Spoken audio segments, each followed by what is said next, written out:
Hello. Today I'm going to show you how to make cakes. We've got three basic principles: rubbing in, creaming and whisking. What I have here is some flour, some butter and some sugar.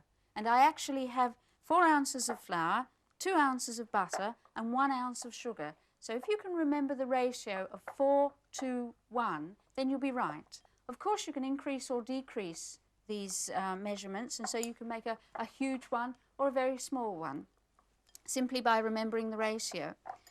Now, you just rub in the fat into the flour until it resembles fine breadcrumbs. You must also have your butter cold. It's one of the few occasions when you don't get it out to room temperature beforehand, and the colder obviously your hands are, the better it will work. When you've got it down to a crumb mix, then you simply add the sugar and pop it on top of your fruit. Now, you can have all sorts of fruit in your bowl.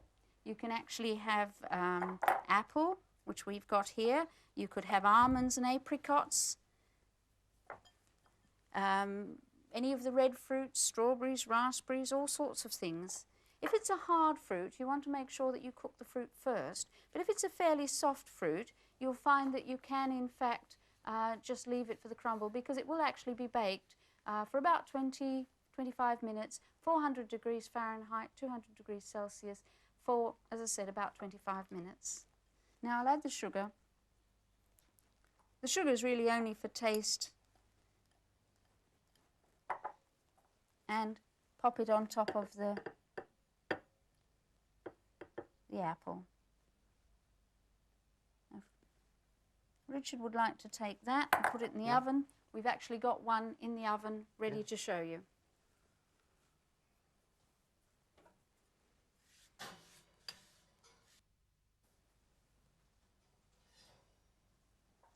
Here we are, Elaine. Oh, doesn't that look nice? You have that for your supper tonight. Now, using the same basic technique of rubbing in, we're going on to making scones. When I did my rubbing in, I did it in a bowl, but Richard, in fact, is doing it on the work surface. Can you tell us why, Richard? Yes, the marble surface will help to keep the fat cool while I achieve a smaller crumb, a finer crumb. And you're opening it out now, aren't you? Yes, I'm going to add some sugar to the centre and 1 egg, which I'll beat. Do you want the milk in? Yes. All of it? No, about half of that, please. That's fine.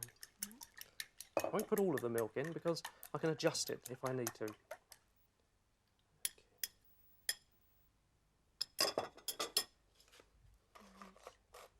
So you're using the smoother to stir it up? Yes, this is going to dissolve the sugar, and then I'm going to slowly bring in to the mix the rest of the flour.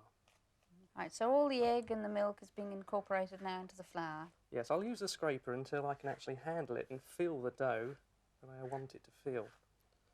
Right. Now, we actually have a bone of contention about what to call these scones, because I actually call them farmhouse scones. Richard calls them rounds, and you'll see why in a minute. A little more milk, Lee? Yes, sure. Just a little. Tell me when. Fine. Now, I must be careful that I don't over-mix this now, because in the flour we have something called gluten, which is a stretchy substance. The butter has hopefully shortened the gluten strands, and now we'll get a nice light, short scone from this. Now we need a little dusting flour.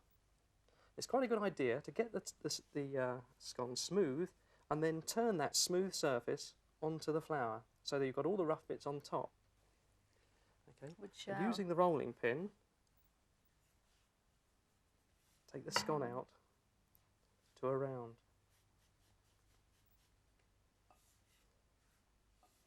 Now you want this about the size of a tea plate for an 8-ounce mix. So can you tell us what the actual recipe is, Richard? Yes, certainly.